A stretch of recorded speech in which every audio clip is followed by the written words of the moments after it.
Hello दोस्तों, मैं नरेश कटात new morning classes YouTube channel पर आपका हार्दिक स्वागत है। जैसा कि अपने जो टॉपिक चल रहा था राजस्थान के प्रमुख वाद्य यंत्र, पहले जो पार्ट के अंतर्गत अपन पढ़े थे राजस्थान के जो वाद्य यंत्र उनको 4 भागों में बांटा था। उसमें पहला भाग था अपना पहला वीडियो में तत्व वाद्य यंत्र। आज इसी भाग को अपन आगे बढ़ाते हैं और सेकंड पार्ट के अंतर्गत अपन राजस्थान के वाद्य यंत्र के अंतर्गत अपना जो सेकंड रहेगा वो है सुशीर वाद्य यंत्र। सुशीर वाद्य यंत्र वह वाद्य यंत्र है जिनको फूंक्स मारकर उनके स्वरों की जो उत्पत्ति होती है उसे कहते हैं सुशीर वाद्य यंत्र। तत्व वाद्य यंत्र वो वाद्य यंत्र थे जिससे स्वरों की उत्पत्ति तारों से हो रही थी, और सुशीर वाद्य यंत्र वह वाद्य यंत्र है जिनसे स्वरों की उत्पत्ति फूंक से होती है। तो सुशीर वाद्य यंत्र। अब देखिए, जो अपने तत्व वाद्य यंत्र था उनका जो सूत्र था उसी प्रकार से अपना सुशीर वाद्य यंत्र कौन कौन से है, इनका जो प्रमुख सूत्र है इसको आपको याद रखना है। देखो सूत्र है यानी कोड है ए बा सा 5, यानी ए बा सा 5 तुमके नाम सुमु बाबा हा। यानी इनका जो सूत्र है पहली बार में थोड़ा अजीब सा लगेगा, लेकिन एक दो बार अपन रिपीट करते हैं तो उसमें याद हो जाता है। ए बासा यानी बासा जो सा है इससे ये 5 से 5 वाद्य यंत्र निकलेंगे। तुमके नाम सुमु बाबा हा। अब देखिए कौन कौन से जो वाद्य यंत्र है इस उत्तर से, तो देखो इसमें जो नंबर 1 है, नंबर 1 जो वाद्य यंत्र है ये अलगोजा। अलगोजा जो वाद्य यंत्र है, ये अलगोजा वाद्य यंत्र किस में आता है? सुशीर वाद्य यंत्र के अंतर्गत आता है। आईएमपी वाद्य यंत्र है, ध्यान रखना। बास से जो वाद्य यंत्र है वो कौन सा है? बांसुरी। बांसुरी जो वाद्य यंत्र है ये सुशीर वाद्य यंत्र के अंतर्गत आता है। फिर साज से, इस साज से जो 5 वाद्य यंत्र निकलेंगे वो 5 वाद्य यंत्र कौन कौन से है? तो देखो यहाँ पे नंबर 1 सहनई। सहनई जो वाद्य यंत्र है सुशीर के अंतर्गत आ रहा है। दूसरा शंख वाद्य यंत्र है। तीसरा सतारा वाद्य यंत्र। सिंगा वाद्य यंत्र और सिंगी वाद्य यंत्र। सिंगा और सिंगी 2 प्रकार के वाद्य यंत्र, ध्यान रखना आपको, सिंगा और सिंगी। यानी इस से बासा 5 है, 5 है, सैनई है, शंख है, सतारा है, सिंगा है और सिंगी, ये प्रमुख वाद्य यंत्र सुशीर वाद्य यंत्र में आते हैं। अब आया अगला तू से तुरही। तुरही जो वाद्य यंत्र है ये वाद्य यंत्र कौन सा है? तो ये सुशीर वाद्य यंत्र है। फिर आया मैं से जो वाद्य यंत्र है वो आ गया मोरचंग वाद्य यंत्र। मोरचंग वाद्य यंत्र। उसके बाद में के से करना। करना एक वाद्य यंत्र है, शब्दावली से आपको याद रखना है। करना सुशीर वाद्य यंत्र के अंतर्गत है। फिर ना से नागफणी। नागफणी जो वाद्य यंत्र है वो आता है सुशीर के अंतर्गत। फिर आया मैं से आ गया मुरली। मुरली जो वाद्य यंत्र है वो सुशीर वाद्य यंत्र के अंतर्गत आ रहा है। ये मैं से मुरली नहीं निकाल के अगला मुंह आ रहा है उससे निकाल लेते हैं। मैं से मशक। मशक वाद्य यंत्र सुशीर के अंतर्गत है। फिर येसु आया सुरनई। फिर आया मुंह, यहाँ ले लो आप मुरली। मुरली वाद्य यंत्र तत्व सुशीर वाद्य यंत्र के अंतर्गत आ रहा है। मशक भी किस में आ रहा है? सुशीर वाद्य यंत्र के अंतर्गत आ रहा है। अगला बास से बाकिया। बांकिया जो वाद्य यंत्र है वो वाद्य यंत्र आता है सुशिर के अंतर्गत है। फिर आया बा, इस बा से जो आ गया बिन, बिन वाद्य यंत्र सुशिर के अंतर्गत आ रहा है बिन। फिर 2 बार हा है, एक से तो जो वाद्य यंत्र निकलता वो है नहीं, और एक से निकलता है हुरनई, है नहीं और हुरनई, यानी एक है से तो है नहीं और एक है से है नहीं, यानी 2 प्रकार के ये वाद्य यंत्र है। आप देखो ये तो थे इस सूत्र के अंतर्गत जो प्रमुख वाद्य यंत्र, और भी ऐसे वाद्य यंत्र जो सुशिर की श्रेणी के अंतर्गत आते हैं जो इस कोड के अंतर्गत नहीं सेट हो रखे हैं। वो कौन कौन से वाद्य यंत्र है जो इसके अंतर्गत आता है? देखो इसमें सबसे ज़्यादा आईएमपी की बात करें तो नंबर 1 बूगल। बूगल जो वाद्य यंत्र है ये वाद्य यंत्र किसके अंतर्गत आता है? सुशिर के अंतर्गत आता है। एक वाद्य यंत्र है पेल्ली, जो केवल आपको शब्दावली के हिसाब से नाम याद रखने हैं, इनकी विशेषता ना के बराबर बनती है। बूगल, पेल्ली। उसके बाद में एक है नड़। नड़ जो वाद्य यंत्र है सुशिर के अंतर्गत आ रहा है नड़। फिर एक है पावरी, पावरी। उसके बाद में एक वाद्य यंत्र आ गया मानी। मानी भी एक वाद्य यंत्र है जो सुशिर वाद्य यंत्र के अंतर्गत आता है, पावरे, मानी। एक वाद्य यंत्र है जिसका नाम है तारपी। तारपी वाद्य यंत्र भी किसके अंतर्गत आता है? सुशिर वाद्य यंत्र श्रेणी के अंतर्गत आता है। और एक लास्ट वाद्य यंत्र है जिसको कहते हैं बोली। बोली वाद्य यंत्र भी किसके अंतर्गत आता है? वो आता है सुशिर वाद्य यंत्र के अंतर्गत आता है। तो ये राजस्थान के प्रमुख सुशिर वाद्य यंत्र है। कल्चर थोड़ा मुश्किल है लेकिन आप 1-2 बार लिख के याद करोगे तो ये याद हो जाएंगे कि कौन कौन से अपने सुशिर वाद्य यंत्र है और कौन से तत्व है, कौन से गण है, कौन से ताल है। जो अगला वीडियो जो आएगा उसमें गण और ताल वाद्य यंत्र पढ़ेंगे। आज केवल जो अपन को पढ़ना है वो सुशिर वाद्य यंत्र ही पढ़ना है। तो ये प्रमुख इनके नाम हैं कि ये अपने इसके अंतर्गत आते हैं। अब इनमें से अगर जो आईएमपी एग्जामों के अंतर्गत बार बार पूछते हैं तो जैसे अलगोजा, इसमें सबसे ज़्यादा आईएमपी है।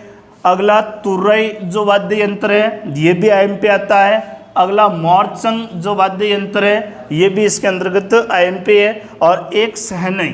कम से कम ये 4 प्रमुख जो वाद्य यंत्र है इनकी आपको विशेषता भी याद रखनी है। बाकी नाम तो सभी के आपको याद रखने हैं कि केवल आपको श्रेणी याद रखनी कि कौन कौन सी इसमें श्रेणी आती है।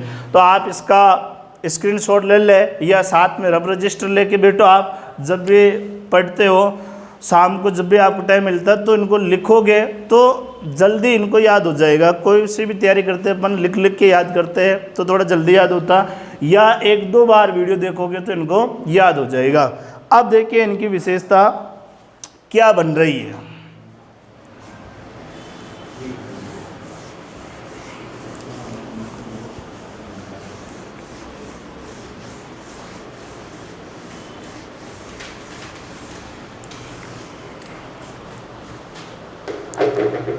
देखो 2 वाद्य यंत्र को एक साथ पढ़ते हैं। नंबर 1 ले लेते हैं अलगोजा।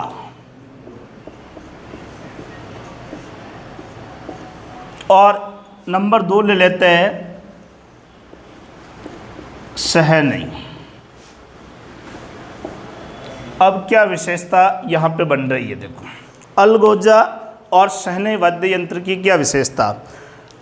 अलगोजा जो वाद्य यंत्र है इससे राजस्थान का राज्य वाद्य यंत्र की श्रेणी में रखा गया। यानी राजस्थान का राज्य वाद्य यंत्र है वो वाद्य यंत्र कौन सा आता है? अलगोजा वाद्य यंत्र आता है। यानी राजस्थान का प्रमुख ले सकते हो आप जितने भी सारे प्रकार के जो वाद्य यंत्र है इसमें जो सबसे मुख्य जो वाद्य यंत्र है वो कौन सा है? अलगोजा। इसलिए इसे राजस्थान का राज्य वाद्य यंत्र के नाम से पुकारा गया। अगर इसकी बात करें, शहनाई की अगर बात करें, तो केवल सुशीर वाद्य यंत्रों में, इसकी विशेषता है केवल सुशीर वाद्य यंत्रों में सर्वश्रेष्ठ वाद्य यंत्र है। अब यहाँ केवल आपको ये लाइन याद रखनी है कि केवल सुशीर वाद्य यंत्रों में जो सर्वश्रेष्ठ वाद्य यंत्र है वो कौन सा है? शहनाई वाद्य यंत्र है। कल या जो अगले वाले वीडियो के अंतर्गत जो अपन ने पढ़ा था कि तत्ववाद्य यंत्रों के अंतर्गत सर्वश्रेष्ठ कौन सा, केवल तत्ववाद्य यंत्रों के अंतर्गत तो वो जो था सारंगी वाद्य यंत्र था, जो तत्ववाद्य यंत्रों में सर्वश्रेष्ठ था। सुशीर वाद्य यंत्रों में जो सर्वश्रेष्ठ है वो कौन सा वाद्य यंत्र है? शहनाई वाद्य यंत्र है, ध्यान रखिए। अब बात करें इनके अंतर्गत छेद कितने होते हैं, छेदों की जो संख्या है वो संख्या कैसे इनके अंतर्गत होती है। तो यहाँ पे आपको ध्यान रखना, अलगोजा के अंतर्गत इसके अंतर्गत जो छेद होते हैं वो कितने होते हैं? 8 होते हैं। और शहनाई के अंतर्गत भी जो छेदों की संख्या होती है वो कितनी होती है? 8 होती है। शहनाई के अंतर्गत भी जो छेदों की संख्या होती है वो 8 होती है, और अलगोजा के अंतर्गत भी कितनी होती है? 8 होती है। लेकिन ध्यान रखना, अलगोजा 2 बांसुरियों से निर्मित है, 2 बांसुरियों से निर्मित है। ये अलगोजा जो वाद्य यंत्र है 2 बांसुरियों से निर्मित है। तो इसके अंतर्गत 2 छेद, यानी एक बांसुरी और 2 बांसुरी, दोनों में एक एक छेद बंद रखा जाता है। जो स्वरों की उत्पत्ति होती है वो 6 छेदों से ही मुख्य होती है, लेकिन टोटल जो इसमें छेदों की संख्या होती है वो 8 होती है। जो सुरों की उत्पत्ति जो होती है वो मुख्य 6 छेदों से ही होती है, अलगोजा वाद्य यंत्र के अंतर्गत है। शहनाई में 8 छेद होते हैं, जिनसे सारे इनके अंतर्गत उपयोग के अंतर्गत लिए जाते हैं, ये आपको ध्यान रखना। अब देखो अगली जो इनकी विशेषता बन रही है वो विशेषता क्या बन रही है? देखो वो विशेषता बन रही है, इनके प्रसिद्ध वादक कौन है? प्रसिद्ध वादक, और इसका भी आ जाएगा प्रसिद्ध वादक। तो यहाँ पे अलगोजा जो वाद्य यंत्र है इसका जो प्रसिद्ध वादक है उसका नाम आता है दोदे खां।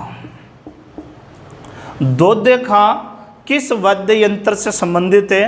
तो अलगोजा वाद्य यंत्र से संबंधित है, ध्यान रखना। और इसका प्रसिद्ध वादक पूछे, इसका जो शहनाई का जो प्रसिद्ध वादक है इसका आपको नाम याद रखना है, क्योंकि ये IMP है। वो आता है बिस्मिल्लाह खां।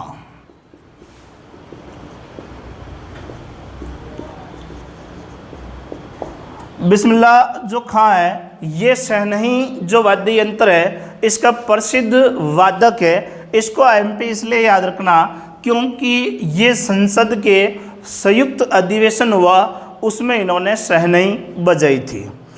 यानी संसद के संयुक्त जो अधिवेशन में जो शहनाई बजाई है वो किसने बजाई थी? बिस्मिल्लाह खां ने बजाई थी। और इस बिस्मिल्लाह खां को सन 2001 में इसे भारत का जो सर्वोच्च पुरस्कार है वो पुरस्कार है भारत रत्न। भारत रत्न पुरस्कार से सम्मानित किया। ये लाइन आपको याद रखनी है कि बिस्मिल्लाह जो खां था इसको सन 2001 के अंतर्गत भारत का जो सर्वोच्च पुरस्कार है, भारत रत्न पुरस्कार है, वो किस वादक को दिया गया था? तो शहनाई के प्रसिद्ध वादक बिस्मिल्लाह खां को दिया गया था। तो ये लाइन आपको इसमें याद रखनी है, IMP प्रश्न बनता है, इनको आप ध्यान रखें। अगली बात करें अलगोजा का अगला है, तो यहाँ पर देखो भील और मीणा। भील और मीणा जाति के लोग, भील और मीणा जाति के लोग ग्रामीण क्षेत्र में इसका वादन करते हैं। यानी भील और मीणा जनजाति के जो लोग हैं वो अलगोजा वाद्य यंत्र को ग्रामीण क्षेत्रों के अंतर्गत इसका प्रयोग करते हैं, यह आपको ध्यान रखना है। दूसरी अगर बात करें इनकी कि अलगोजा राजस्थान के अंतर्गत जहाँ किस क्षेत्र के अंतर्गत इसको ज़्यादा बजाया जाता है, तो देखो अलगोजा को अलवर, अजमेर, भीलवाड़ा और टोंक, ये 4 जिले हैं। इन 4 जिलों के अंतर्गत अलगोजा वाद्य यंत्रों को ज़्यादा बजाया जाता है, यानी इसका इस क्षेत्र के अंतर्गत थोड़ा ज़्यादा प्रचलन है अलगोजा वाद्य यंत्र का। शहनाई वाद्य यंत्र है जो शादी के अवसर पर बजाया जाता है, तो ये एक तरह का मांगलिक वाद्य यंत्र भी है, यानी उसको शादी के टाइम के अंतर्गत ये बजाया जाता रहता है, तो ये ध्यान रखिए।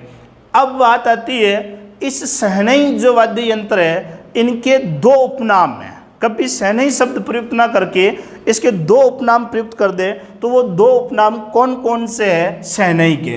देखो, एक तो इसको कहते हैं नफीरी। नफीरी क्या है? सुशिर वाद्य यंत्र है, यानी शहनाई का ही उपनाम है। नफीरी शहनाई का ही उपनाम है, सुशिर वाद्य यंत्र है। कभी शहनाई शब्द प्रयुक्त ना करके नफेरी शब्द प्रयुक्त कर दे तो कौन सा हो जाएगा? शहनाई है।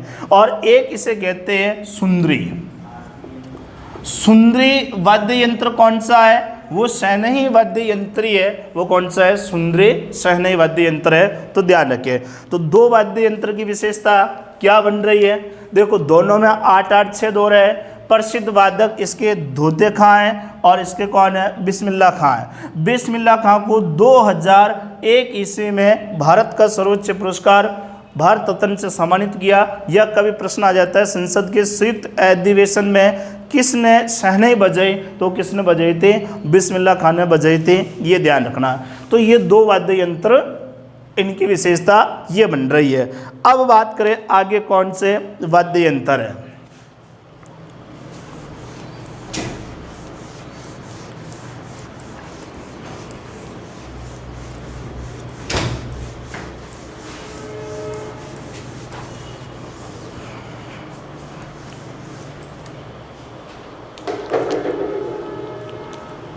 देखो, एक ले लेते हैं अपन बांसुरी, और एक ले लेते हैं अपन मोर संग वाद्य यंत्र। एक तो हो गया अपना बांसुरी, एक कौन सा हो गया? मोरचंग वाद्य यंत्र के अंतर्गत देखते हैं। तो देखो इनकी विशेषता क्या बन रही है। पहले आपको बांसुरी के उपनाम याद रखने। बांसुरी के उपनाम याद जो रखने वो कौन से? इसके 2 उपनाम हैं। 2 उपनाम, एक तो इसे कहते हैं वेणी। वेणी क्या है? वेणी सुशिर वाद्य यंत्र, यानी बांसुरी का ही एक उपनाम है जिसे कहते हैं वेणी, वेणु। यानी वेणु जो नाम है वो नाम किसका आता है? बांसुरी का ही एक उपनाम है, वेणु के नाम से पुकारा जाता है। और एक इसे कहते हैं नादी। नादी क्या है? नादी एक वाद्य यंत्र है, सुशिर है, यानी बांसुरी का ही एक उपनाम है। यह आपको ध्यान रखना है, ये विशेषता इसकी बन रही है उपनामों की। और इसकी जो मोरचंग वाद्य यंत्र है इसको आपको रखना है, यानी बहुत ज़्यादा MP ये है। एक तो इसकी विशेषता ये बन रही है कि सुशिर वाद्य यंत्रों में सबसे छोटा वाद्य यंत्र है। जितने भी सुशिर वाद्य यंत्र है उसमें जो सबसे छोटा वाद्य यंत्र है वो सबसे छोटा वाद्य यंत्र कौन सा है? तो मोरचंग वाद्य यंत्र केवल सुशिर वाद्य यंत्रों में से सबसे छोटा वाद्य यंत्र है। अब दूसरी लाइन जो एग्जाम में कई बार पूछी जा चुकी है, IMP है, और वो कौन सी है? इस मोरचंग वाद्य यंत्र को राजस्थान का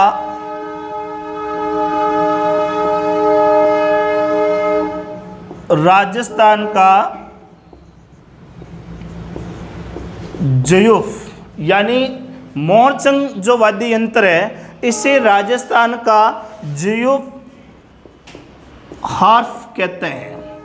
यानी क्या यहाँ पे निकल रही है कि जयूफ हार्प ये खुद एक वाद्य यंत्र है, और ये जो वाद्य यंत्र है ये कहाँ का है? यूरोप का है। यूरोप का जो वाद्य यंत्र है जयूफ हार्प, जैसा ये अपना मोरचंग दिखता है, छोटा वाद्य यंत्र है, तो राजस्थान का जयूफ हार्प किस वाद्य यंत्र को कहा जाता है? तो कहा जाता है मोरचंग वाद्य यंत्र को कहा जाता है। यही लाइन इसमें सबसे ज़्यादा एमपी है, ये आपको ध्यान रखनी है।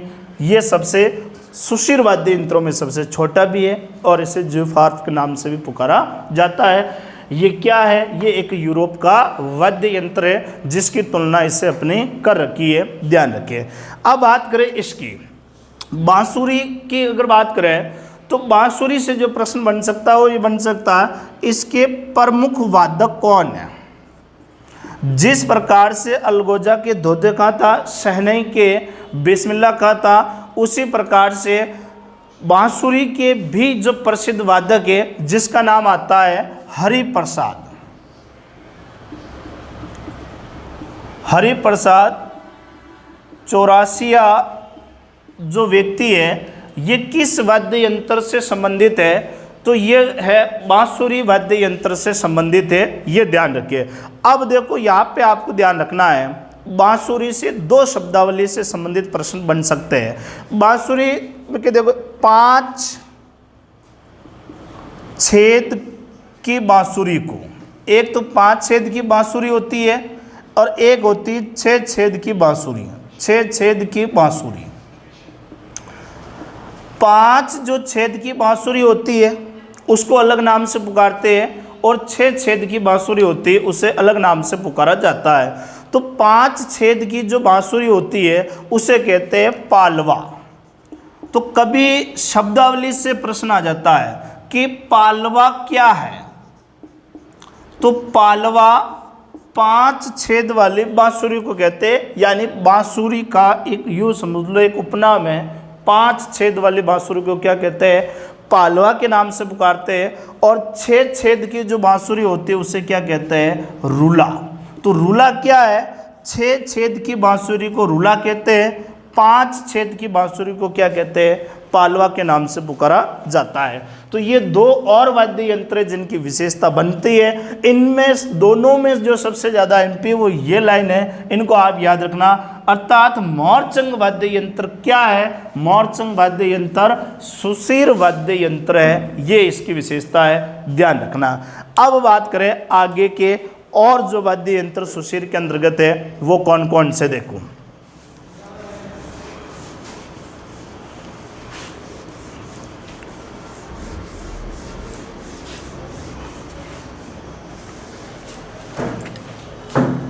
जो आईएमपी है उनको अपन पहले ले लेते हैं। जैसे एक जो वाद्य यंत्र ले रहे हैं अपन, बुंगल।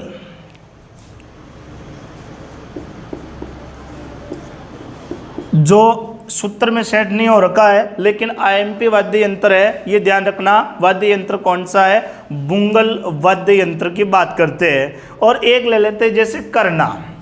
करना की वैसे एक लाइन ही आपको याद रखनी है, करना कोई ज़्यादा विशेषता नहीं है, लेकिन बुंगल जो वाद्य यंत्र है इसकी आपको एक दो विशेषता इसमें से याद रखनी है। अब याद यहाँ पे क्या जो बन रही है विशेषता वो देखो कि एक तो ये बुंगल जो वाद्य यंत्र है ये बाकिया की आकृति के समान है। बाकिया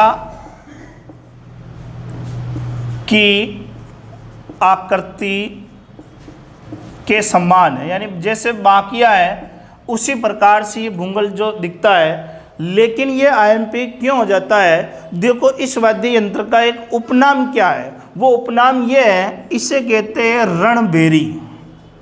रणबेरी वाद्य यंत्र क्या है? तो रणबेरी वाद्य यंत्र सुशिर वाद्य यंत्र है, यानी भूंगल का उपनाम है रणबेरी वाद्य यंत्र। और रण है, रण क्या है, यानी युद्ध, युद्ध क्षेत्रों के अंतर्गत इसका प्रयोग होता है। तो ये लाइन इसकी जो आईएमपी बनती है, यानी युद्ध शुरू होने से पहले, युद्ध शुरू होने से पहले इस वाद्य यंत्र को बजाया जाता था। यह लाइन आपको याद रखनी है, यानी युद्ध शुरू होने से पहले, जब युद्ध होता है उस युद्ध शुरू होने से पहले किस वाद्य यंत्र को बजाया जाता था, तो कभी किसको बजाया जाता था, भूंगल को बजाया जाता। यहाँ से देखो इसके साथ में एक वाद्य यंत्र और देखो, यहाँ एक वाद्य यंत्र जो सुशिर के अंतर्गत है, वो वाद्य यंत्र कौन सा था, तुरही वाद्य यंत्र। अब तुरही जो वाद्य यंत्र है, तुरही वाद्य यंत्र की क्या विशेषता है, देखो ये एक तो पीतल धातु से निर्मित होता है, पीतल धातु से निर्मित, एक विशेषता तो इनकी ये हो गई कि ये पीतल धातु से निर्मित है। लेकिन इसका जो विशेषता बन रही है, वो विशेषता क्या बन रही है, देखो इसको युद्ध शुरू होने से पहले, युद्ध शुरू होने से पहले बजाया जाता था। इस तुरही जो वाद्य यंत्र है, ये वाद्य यंत्र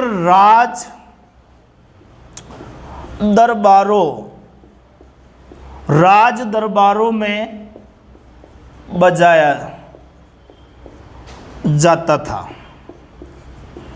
यानी जब भी राज दरबार लगता तो उसके जो द्वारपाल होते हैं, उनके पास में जो तुरही होता है उसका ये प्रयोग करते थे, ध्यान रखें। तो राज दरबारों में जो वाद्य यंत्र बजाया जाता था, वो कौन सा बजाया जाता था, तुरही वाद्य यंत्र बजाया जाता था। और युद्ध शुरू होने से पहले किस वाद्य यंत्र को बजाया जाता था, तो भूंगल वाद्य यंत्र को बजाया जाता था। लेकिन एक लाइन से और भी याद रखना, इसको राज दरबारों में तो बजाया जाता था ही था, लेकिन कभी कभी इसको युद्ध स्थल पर भी बजाया जाता था, कभी कभी युद्ध स्थल पर भी बजाया जाता था। यानी ये तो कभी कभी बजाया जाता था, लेकिन जो भूंगल है, जो बाकिया के आकृतिक समान है, रणबेरी है, इसको युद्ध शुरू होने से पहले बजाया जाता था। ये राज दरबारों में हमेशा बजाया जाता था, लेकिन कभी कभी इसको युद्ध स्थलों पर भी बजाया जाता था। तो तुरही वाद्य यंत्रों को साथ में आपको याद रखना है। करना जो वाद्य यंत्र है, करना सुशिर के अंतर्गत आ रहा है, इसकी विशेषता क्या बनती है, इसकी विशेषता यही है कि एक तो ये पाली का यूँ समझ लो वाद्य यंत्र, यानी इस वाद्य यंत्र का जो प्रयोग होता है वो प्रयोग पाली जिले के अंतर्गत ज़्यादा होता। और दूसरी विशेषता यही है कि पाली में कोई मंदिर में आरती होती है, तो आरती के समय बजाया जाता है। हालांकि अगर बात करें तो मंदिरों के अंतर्गत तो जो वाद्य यंत्र है, वो वाद्य यंत्र जो नड वाद्य यंत्र है या शंख वाद्य यंत्र है, उनका जो प्रयोग के अंतर्गत लेते थे। लेकिन पाली जिले के अंतर्गत अगर कोई मंदिर में आरती होती है तो कर्णा वाद्य यंत्र का प्रयोग ज़्यादा करते हैं। तो ध्यान रखिए, पाली से इस कर्णा वाद्य यंत्र का ज़्यादा संबंध है। तो ये 3 वाद्य यंत्र और हो गए, इनको आपको इस तरीके से याद रखना है। अब देखिए अगले और कौन से सुशिर वाद्य यंत्र है।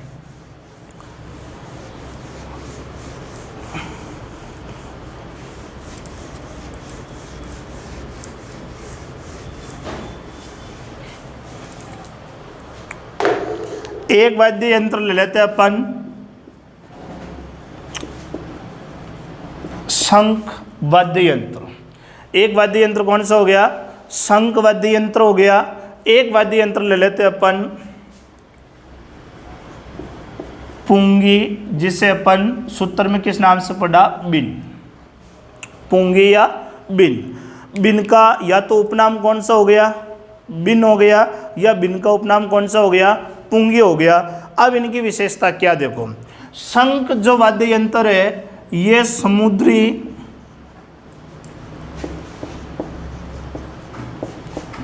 समुद्री जीव का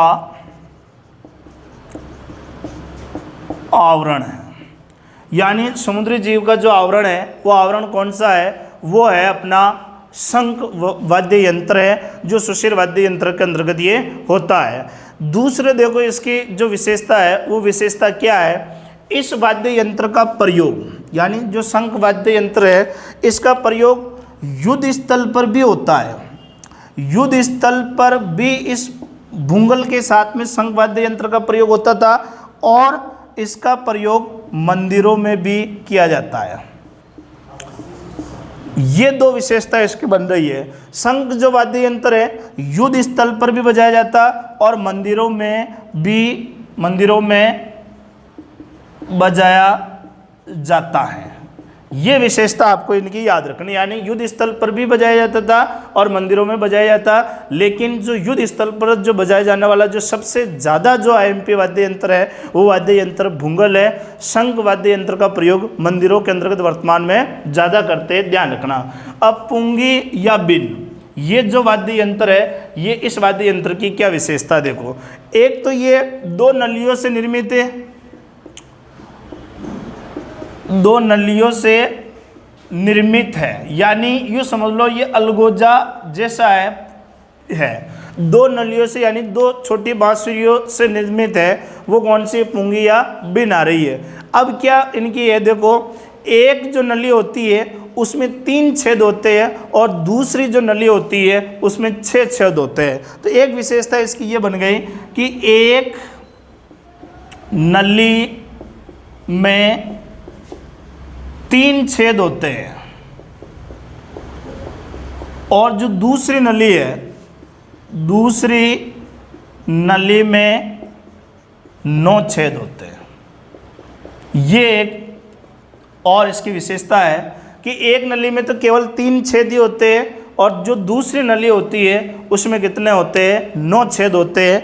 और इस वाद्य यंत्र का सपेरा जाति, सपेरा आप कोष्टक में लिख सकते हो, कालबेलिया जाति के लोग बजाते हैं। ये इनकी विशेषता है। यानी बिन या पुंगी का जो प्रयोग है सपेरा यानी कालबेलिया जाति के जो लोग हैं वो लोग इस वाद्य यंत्र का प्रयोग करते थे। तो ये इनकी एक विशेषता बनती है, ज़्यादा आईएमपी नहीं है। अब बात करें अगला और जो वाद्य यंत्र है वो वाद्य यंत्र कौन सा है, तो देखो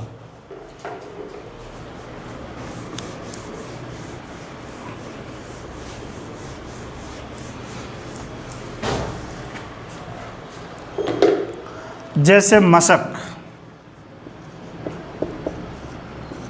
वाद्य यंत्र है, वो वाद्य यंत्र कौन सा हो गया, एक मशक हो गया और एक ले लेते हैं अपन यहाँ पे सतारा। सतारा वाद्य यंत्र भी कौन सा है, तो सुशिर वाद्य यंत्र के अंतर्गत आता है सतारा मशक। लेकिन स्वर मंडल अगर एग्जाम में पूछे तो स्वर मंडल जो वाद्य यंत्र है वो तत्व वाद्य यंत्र के अंतर्गत है, जो अगले वीडियो के अंतर्गत उनकी अपन ने चर्चा नहीं की थी। तो स्वर मंडल जो वाद्य यंत्र वो तत्व वाद्य यंत्र है, ये आपको ध्यान रखना। और सतारा है जो कौन सा है, सुशिर वाद्य यंत्र है, ध्यान रखना। सतारा जो वाद्य यंत्र है ये बांसुरी के समान है, बांसुरी के समान है, यानी बांसुरी जैसे ये दिखता है। सतारा वाद्य यंत्र यानी बांसुरी की जो आकृति है उसी के ये समान है, यानी बांसुरी के आकार या बांसुरी के जो समान है। इसमें भी 2 नलियाँ होती है। इस वाद्य यंत्र के अंतर्गत भी 2 नलियाँ होती है। एक तो विशेषता इनकी ये बन रही है, दूसरी इनकी विशेषता क्या है क्या नहीं है, तो इसकी विशेषता ये अगर आईएमपी है तो ये क्या है, यानी इस वाद्य यंत्र का सर्वाधिक जो प्रयोग होता है वो जैसलमेर और बाड़मेर के अंतर्गत इसका प्रयोग होता है। सतारा जो वाद्य यंत्र है इसका प्रयोग सर्वाधिक कहाँ होता है, तो जैसलमेर और बाड़मेर के अंतर्गत होता है। और यहाँ पे मेघवाल